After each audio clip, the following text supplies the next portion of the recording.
মহামান্য রাষ্ট্রপতির ভাষণের বিষয়ে ধন্যবাদ প্রস্তাবের উপর আলোচনা শুরু হবে। প্রথমে আমি বক্তব্য রাখার জন্য অনুরোধ জানাচ্ছি জনাব মোহাম্মদ মনিরুল হক চৌধুরী, কুমিল্লা ৬, সময় ৮ মিনিট।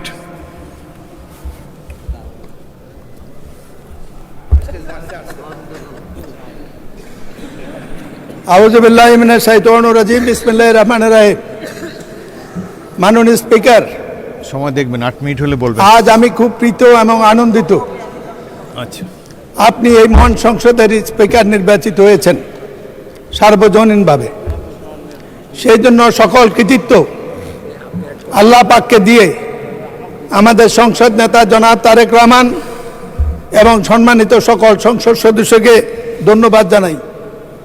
স্মৃতিচারণের সময় নেই, কিন্তু আজ মনে পড়ে 1965 সনে ঢাকা বিশ্ববিদ্যালয়ের ছাত্র হিসাবে প্রথম যখন ক্লাস করতে গিয়েছি, সেদিনে ঘোষিত হয়েছিল পাক ভারত যুদ্ধ। 1965 সনের সেই পাক ভারত যুদ্ধের ইতিহাস হলো, তার আগে তৎকালীন স্বৈরশাসক আইয়ুব খান একটি নির্বাচন করেছিল। সেটা ছিল জালিয়াতি নির্বাচন। সকল বিরোধী দল এবং তখনকার গঠিত Democratic action committee of Pakistan, যার পূর্ব পাকিস্তানের আহ্বায়ক ছিলেন জামাতের স্বপ্নদ্রষ্টা জামাত নেতা অধ্যাপক গোলাম আজম। মাননীয় স্পিকার, সেই যুদ্ধ ঘোষিত হওয়ার পরে বিশ্ববিদ্যালয় বন্ধ হওয়ার আগে ঢাকা মাঠে খেলা দেখতে গিয়েছিলাম। আপনি তখন ওয়ান্ডার্স ক্লাবের খেলোয়াড়। আপনার ফুটবল খেলা দেখে প্রথমবারের মতো আমি সেদিনে আপনার প্রেমে পড়ে গিয়েছিলাম।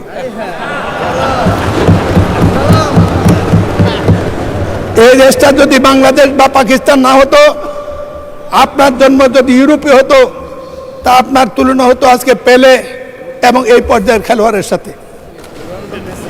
আপনি রাজনীতি ছিলেন না।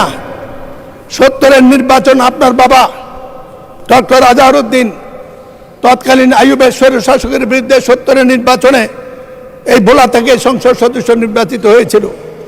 73-এর নির্বাচন আপনি তখন সেনাবাহিনীতে আপনার এই মরহুম আব্বাকে সেদিন নাজেহাল করেছিল।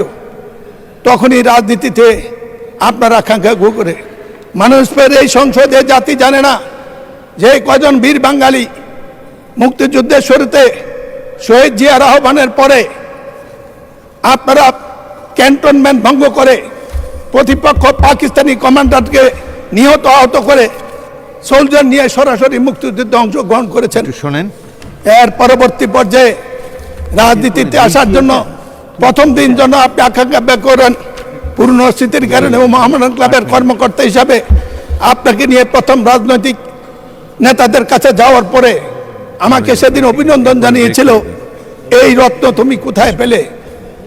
আজ আমি প্রশ্ন করতে চাই জনাব তারেক রহমানকে, এই রত্ন তিনি কোথায় খেতে পেলেন? আপনাকে অভিনন্দন। আপনার নেতৃত্বে এই সংসদ দুর্ভাগায় জাতির সকল সমস্যার সমাধানে বিরাট ভূমিকা রাখবে।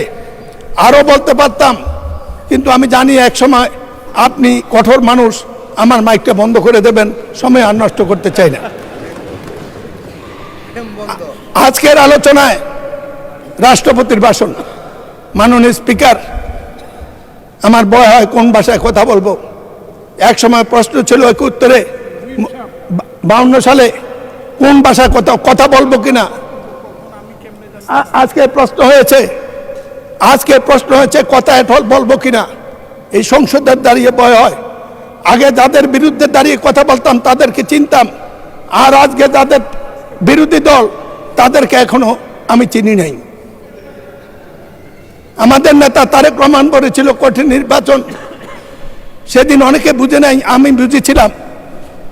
পরে আমরা নির্বাচন করতে গিয়ে বুঝেছি কি কঠিন নির্বাচন পাশ করেছি।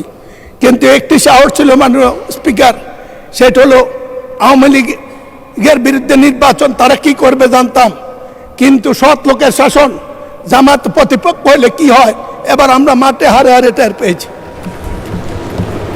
টাকা তারা ব্যবহার করে না, নির্বাচনে কোনো পক্ষপাতিত্ব করে না। ইনশাল্লাহ জাতির ভবিষ্যৎ উজ্জ্বল।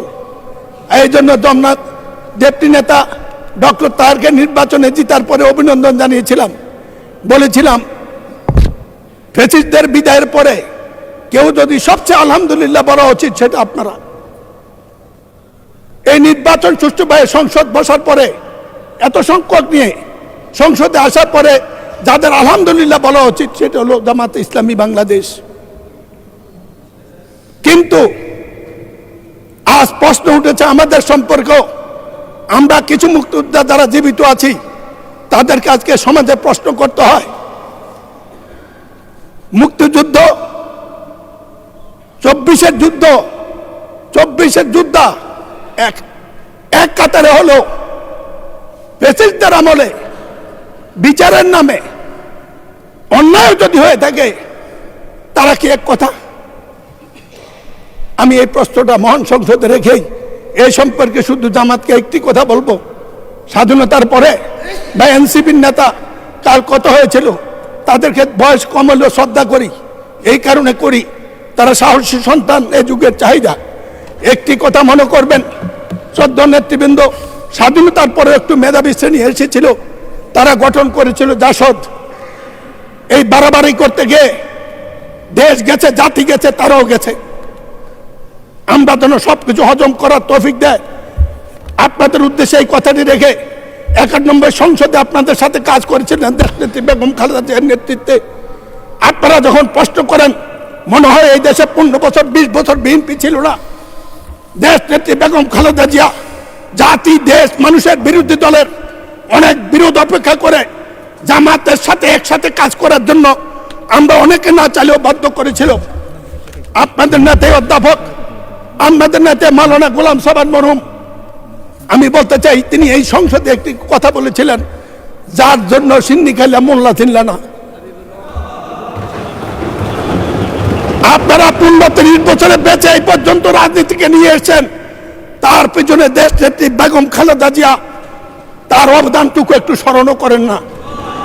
মনে করেন বিএনপি আপনাদের প্রতিপক্ষ, যেমন জাসদ একসময় মনে করতে আওয়ামী লীগ একমাত্র প্রতিপক্ষ, তাতে ইতিহাস দেশ কোথায় গিয়েছে এইটা বিবেচনা করার মতো বুদ্ধিবিদ্যা আপনাদের সবার আছে। আমি শুধু বলবো, কয়বার জাতি সমক দেবে, আল্লাহ জাতিকে কয়বার সময় দেবে, আল্লাহ দিয়েও দেখেন, নিয়েও দেখেন, কথাটা মনে রাখবেন। সময় লম্বা হলে আর বলতাম, কোনোদিন বলবো। আমি মুক্তিযোদ্ধা, জামাতের সাথে আমার সম্পর্ক ভালো থাকার কথা নয়। ছাত্রলীগের সভাপতি হিসেবে 73 সনে দাঁড়িয়ে বলেছিলাম, জামাতকে যদি মুক্তিযুদ্ধের বিরুদ্ধে বক্তব্য দেয় তারা অন্যায় কিছু করে নাই, কিন্তু যুদ্ধ অপরাধ যারা করেছে তাদের বিচার করুন। শেষ করুন, মাননীয় সদস্য আজান পড়ে গিয়েছেন। সেটু সঠিক বেঠিক সেটা কথা নয়। কথাটা হলো আজকের দিনে আপনাদের এই এটা জাতীয় ঐক্যের যে উদ্যোগ, সেই উদ্যোগের ফসল। আপনাদের এই সংসদকে আসাতে জাতীয় অভিনন্দন জানায়, আমরা অভিনন্দন জানাই। কিন্তু ধন্যবাদ মাননীয় সদস্য, ধন্যবাদ ধন্যবাদ দিচ্ছি আপনাকে। আজান পড়ে গিয়েছে। আচ্ছা, আরেক মিনিট বলেন, এক মিনিট বলেন। বলেন না কত, আপনি বললে আমি বসে যাবো। এক মিনিট কনক্লুড করে দেন। আমার বক্তৃতা এখনো শুরু করি নি, আমার বক্তৃতা এতক্ষণ শুরু করিনি। আমি আর কোনোদিন বলবো না, আমার সবটা সময় আজকে দেন। এখন নামাজের সময় হয়ে গেছে, আজান পড়েছে। আমি আমার সংসদ নেতার দৃষ্টি চাচ্ছি, আমি জানতাম না আজান আজকে বক্তৃতা দেওয়ার জন্য আমি প্রস্তুত ছিলাম না। আমাকে বলেছে আজকে দিতে হবে, আমি না পড়েই দাঁড়িয়েছি কয়টা কথা বিবেকের তাগুদে বলার জন্য। না, ভালো বলেছেন, বাট আর 30 সেকেন্ডে শেষ করেন, নামাজের টাইম চলে যাচ্ছে, আজান পড়েছেন। এই কঠিন সময় আমাকে দিলেন মাননীয় স্পিকার। আপনি ইতিমধ্যে ভালো বলেছেন, সুতরাং না, আমার কথা শুরুই তো করি না, আমরা বলে ভালো বলছেন। এই কঠিন সময় আমাকে দিলেন, যাক শেষ করুন, আরো সুযোগ পাবেন। সম্পর্কে কিছু বলার সুযোগ পেলাম। ওনারা তো সবসময় বলে জাতির টেলিভিশনে বলে, তারা গেলে টেলিভিশন যায়, বিরোধী দল দাঁড়ালে টেলিভিশন দ্বারা আমরা আপনি আমাকে অ্যাড্রেস, স্পিকারকে অ্যাড্রেস করেন, ওনাদেরকে বলেন না। শেষ করেন প্লিজ।